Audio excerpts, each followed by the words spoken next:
Olá, pessoal. O meu nome é Júnia Arnaud e eu sou sua professora de Física. Bem-vindos ao Se Liga de hoje. Conosco aqui hoje nós temos a Carla. Bem-vinda, Carla. Bom, a aula de hoje nós vamos trabalhar com dinâmica a primeira e a terceira leis de Newton.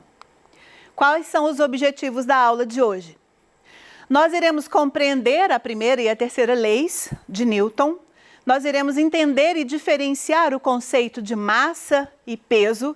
Nós vamos identificar as forças de ação e reação e vamos resolver problemas envolvendo questões características do Enem. Continuemos. Bom, a primeira lei, as leis de Newton envolvem o movimento. E antes que Isaac Newton trabalhasse,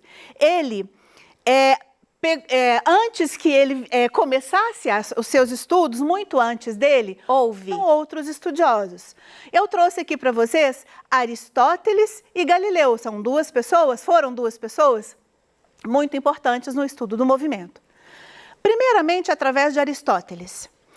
Aristóteles dizia que para que existisse movimento, era necessário que uma força fosse aplicada a um objeto e que existisse permanentemente o contato entre esses dois objetos. O objeto se moveria na direção e no sentido da força aplicada. Assim que essa força cessasse, imediatamente o objeto parava. Ele não entendia que existiria continuação do movimento caso houvesse a parada da força. Bom, Galileu, um bom tempo depois daquilo, fez o mesmo tipo de experimento, mas ele chegou à seguinte conclusão.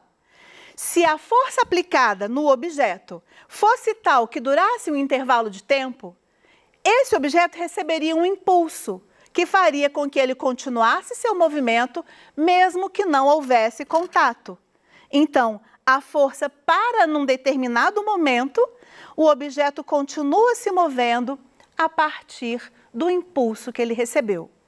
Isso faria com que as leis do movimento de Isaac Newton tomassem todas essas informações como base e assim elas prosseguissem adiante.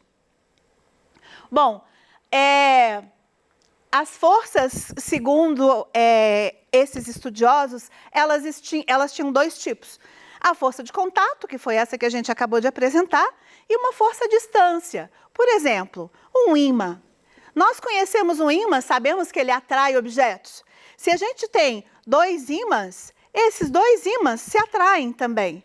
A lógica é que não há necessidade de haver contato entre esses dois objetos para que haja uma força atuando sobre ele. Sempre vai haver uma atração dependendo da existência de um campo, nesse caso, o campo magnético. Nós também trabalhamos com o campo gravitacional, que é um outro tipo de força à distância. Bom,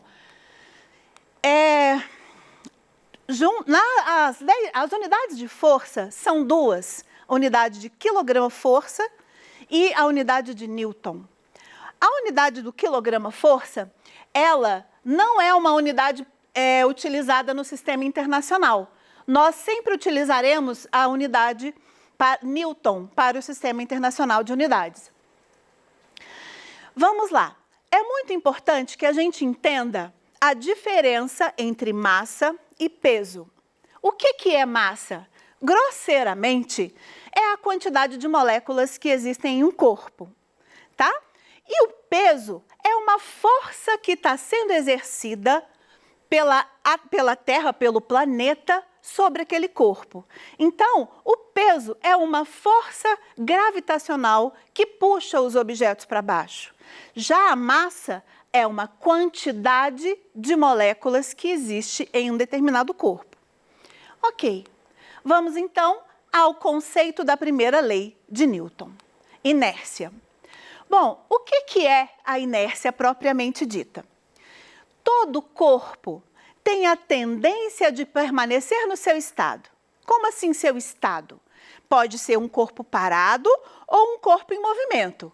Se você estiver no estado de repouso, não havendo forças atuando sobre você, você permanece no seu estado. Então, Newton formalizou da seguinte maneira: na ausência de forças, o corpo tem a tendência de permanecer no seu estado. Esse estado pode ser de dois tipos distintos.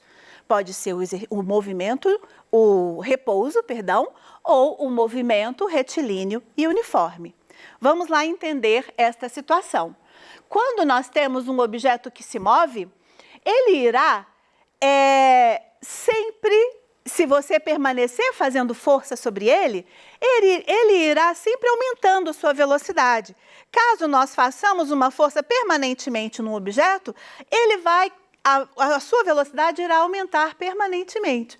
O que vai acontecer é que se eu parar de fazer esta força aqui neste objeto, nesse carrinho, e fizer com que essa superfície seja tão lisa, que eu possa desprezar o atrito, você concorda que nada vai pará-lo? Se ele não vai ter nada que vai pará-lo e nada que vai fazer com que a velocidade dele aumente, a sua velocidade permanecerá sempre constante. Isso quer dizer que nós teremos um movimento retilíneo e uniforme. A gente ainda está seguindo as orientações do Isaac Newton? Sim, ele diz, na ausência de forças, um corpo tende a permanecer no seu estado. Então, a ausência, eu tirei as duas forças e ele permaneceu no seu estado de movimento, certo? Então, esse movimento, ele passa a ser um movimento retilíneo e uniforme. Eu trouxe um exemplo para a gente trabalhar. Vejamos então. Segundo Aristóteles, uma vez deslocados do seu local natural, os elementos tendem espontaneamente a retornar a ele, realizando movimentos chamados naturais. Já em um movimento denominado forçado, um corpo só permaneceria em movimento enquanto houvesse uma causa para que ele ocorresse. Cessada essa causa, o referido elemento estaria em repouso ou adquiriria um movimento natural. Bom, vamos lá. Posteriormente, Newton confrontou a ideia de Aristóteles sobre o movimento forçado através da lei da... O que foi dito por nós no slide passado, perdão? Se houver uma força, vai haver movimento. Se a resultante for zero, existirão duas possibilidades de movimento. A primeira, se o objeto estiver em repouso, ele estará em movimento, ou a segunda, se ele estiver em movimento retilíneo e uniforme. Isso é explicado pela lei da inércia. Bom, eu trouxe agora uma charge, que também é muito característico no Enem. Vamos lá. Enuncie a lei física a qual o herói da tirinha a seguir se refere. Vamos lá. Odeio aprender física no ônibus. Scream! Quer dizer que o cara freou, principalmente inércia. Qual que é a lei que ele está falando? Ele já deu uma cola dizendo que é a inércia, né? Mas se ele não tivesse falado, ele teria que mostrar que o menino caiu, né? Enfim, qual é o enunciado da lei da inércia? Todo corpo tende a manter o seu estado de repouso ou de movimento, caso não haja nenhuma força resultante atuando sobre ele. Continuando. Vamos lá. Uma nave espacial se movimenta numa região do espaço onde as forças gravitacionais são desprezíveis. A nave desloca-se de x para y com velocidade constante e em linha reta. No ponto y, um motor lateral da nave é acionado e exerce sobre ela uma força constante perpendicular à sua trajetória inicial. Depois de um certo intervalo de tempo, ao ser atingida a posição Z, o motor é desligado. Vamos ver a figura que caracteriza esse movimento da nave. Vamos lá. Bom, o enunciado nos diz que essa nave se movimentou a partir do ponto X até chegar no ponto Y. E quando ela chegou no ponto Y, ela recebeu a atuação de um vetor através desse motor perpendicular à trajetória inicial. Então, ela faria esse movimento a partir do ponto Y, certo? Ok? A pergunta da questão é a seguinte: o diagrama que melhor representa a trajetória da nave após ser desligado em Z. O que vai acontecer com esse objeto agora? Vejamos. Bom, o objeto, devido à primeira parte do movimento, tem uma trajetória perpendicular para a direita, horizontal, perdão, para a direita. A segunda trajetória é perpendicular à primeira para baixo, então ele vai desenhar nesse sentido. Só um segundo, assim. O que vai acontecer? Naquele ponto Z, o objeto tem duas trajetórias, então nós teremos que trabalhar ali um vetor resultante, que vai ser exatamente o vetor resultante entre os dois vetores dados. E esse vetor vai designar para qual local aquele objeto vai permanecer seu movimento. Por quê?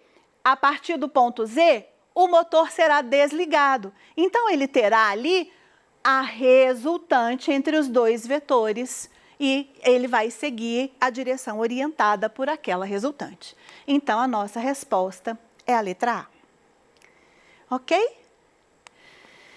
Vejamos mais um exemplo. Esse exemplo aqui do barco é clássico. Nós fazemos muito esse exemplo no Enem. É claro que a gente troca algumas coisas, mas normalmente ele é muito importante. A figura abaixo representa uma escuna atracada ao cais. Deixa-se cair uma bola de chumbo do alto do mastro, ponto O. Então, nós vamos ver aqui a bola que ele está mencionando. Ok. Nesse caso, ele cairá aos pés do mastro, no ponto Q, bem aqui. Ok. Quando a escuna estiver se afastando do cais com uma velocidade constante, se a mesma bola for abandonada do mesmo ponto O, ela cairá no seguinte ponto da figura. Aí nós temos aqui, deixa eu apagar esses dois anteriores, nós temos aqui um ponto Q, um ponto P, um ponto Q, um ponto R ou um ponto S. A pergunta é: se essa bolinha for abandonada durante o movimento, onde ela irá cair? Bom, o que acontece? Quando os dois objetos possuem ao mesmo tempo aquela velocidade, por exemplo, quando a gente percebe a bolinha no alto do mastro e os dois estão se movimentando permanentemente e ao mesmo tempo, eles têm uma velocidade relativa que é desprezada, porque eles dois estão com a mesma velocidade. Então, no momento em que aquela bolinha cai, a única velocidade perceptível a ambos, a bolinha e ao barco, é a velocidade vertical. E ela passará a cair naquele ponto. As velocidades horizontais que as duas possuem sendo as mesmas, não irão interferir no local de queda da nossa bolinha. Isso vai fazer com que a bolinha caia também sobre o nosso ponto Q. Ok. É isso. Bom, vamos apagar. Agora a gente fala sobre a terceira lei de Newton. Ação e reação. Bom, o que é ação e reação? Toda força aplicada em alguma coisa, em algum objeto, recebe daquele objeto uma força contrária, porque o objeto reage. Ao nos sentarmos em uma cadeira para estudar, por exemplo, a gente aplica naquela cadeira uma força, que é a força do nosso peso. Aquela cadeira, por consequência, suporta o nosso peso. E para haver um equilíbrio de forças, ela joga uma força no sentido contrário do mesmo valor que a gente fez para ela, equilibrando a situação. E aí a gente permanece em equilíbrio. Então, a lei de ação e reação, ela diz que a cada força aplicada existe uma reação do objeto que recebeu a força na mesma direção e nos sentidos contrários, com o mesmo valor, tá? Bom, aqui eu trouxe um exemplo de um rapaz que está empurrando um carrinho de compras. Se você presta atenção no carrinho de na situação propriamente dita, ao empurrar esse carrinho, a sua mão sente, você sente o esforço que você está fazendo, certo? Esse esforço que você sente na sua mão é exatamente a reação que está sendo feita sobre a sua mão. Ela tem na mesma direção, mas em sentidos contrários e o mesmo valor. Bom, nessa situação da mesa, a gente tem uma coisa interessante para verificar. Nós temos aqui 2 livros e uma mochila sobre a mesa, mas se você imaginar só a mesa sozinha, ela por si só já faz uma compressão no chão, concorda? Essa compressão é o valor do seu peso. Ok. Quando você aumenta a quantidade de objetos sobre a mesa, a compressão que está sendo feita no chão também irá aumentar, o que vai fazer com que a reação seja maior, certo? Então, essa reação será maior sempre que você aumentar o valor da força exercida naquele ponto. Nós chamamos essa força de compressão de força de reação normal. Normal porque ela é perpendicular à superfície de apoio. Ok, então vamos a um exemplo. Durante a faxina, a mãe pediu que o filho a ajudasse deslocando um móvel para mudá-lo de lugar. Para escapar da tarefa, o filho disse ter aprendido na escola que não poderia puxar o móvel, pois a terceira lei de Newton define que, se puxar o móvel o puxará igualmente de volta. E assim não conseguiria exercer uma força que possa colocá-lo em movimento. Menino levado, né? Mas a mãe dele é esperta e sabe muita física. Qual o argumento que a mãe dele deverá utilizar para apontar o erro de interpretação desse rapaz? Bom, a ideia é a seguinte: se houve uma força de ação, menino empurrando o sofá, a reação será sofá empurrando o menino. Então, eles não estão sendo aplicados no mesmo objeto. Estão sendo aplicados em objetos diferentes. O menino aplica força no sofá e o sofá aplica força no menino, o que faz com que elas não se anulem. Então, ele pode sim, muito bem, ajudar a mãe dele. Ora bolas. Então, a nossa resposta é a letra E. Mais uma questão. No estudo das leis de movimento, ao tentar identificar pares de ação e reação, são feitas as seguintes afirmações. Então, nós vamos aqui criticar esses pares e verificar se eles realmente são ação e reação. Primeiro, a Terra atrai a Lua. A reação disso, a Lua atrai a Terra. Então, nós temos Terra fazendo força na Lua, Lua fazendo força na Terra. Sim, isso é um par de ação e reação. A segunda, o pulso do boxeador golpeia o adversário. O adversário cai. Tudo bem, o adversário cai é uma consequência do golpe que ele acabou de sofrer, mas não é a reação. A reação, suponhamos que esse golpe tenha sido dado no rosto, é o rosto golpeia a mão, o pulso do boxeador. Então, aqui nós não temos um par de ação e reação. Vamos nesse outro agora. O pé chuta a bola. Aí vem a reação. A bola adquire velocidade. Novamente, é uma consequência, mas não é uma reação. O pé chuta a bola faz uma força no pé de quem chutou, né? Então, a bola chuta o pé. Seria essa a reação correta, né? No item 4, sentados numa cadeira, empurramos o assento para baixo. Então, nós estamos fazendo uma força no assento para baixo, né? A reação, o assento nos empurra para cima. Então, nós temos, sim, o assento nos empurra para cima. Nós temos aqui uma reação da nossa ação. Então, considerando, nós tivemos...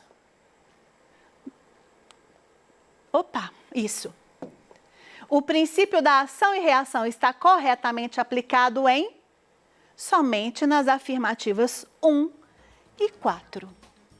Então, pessoal, é isso por hoje. Nós agradecemos muito a sua presença aqui conosco e até a próxima aula.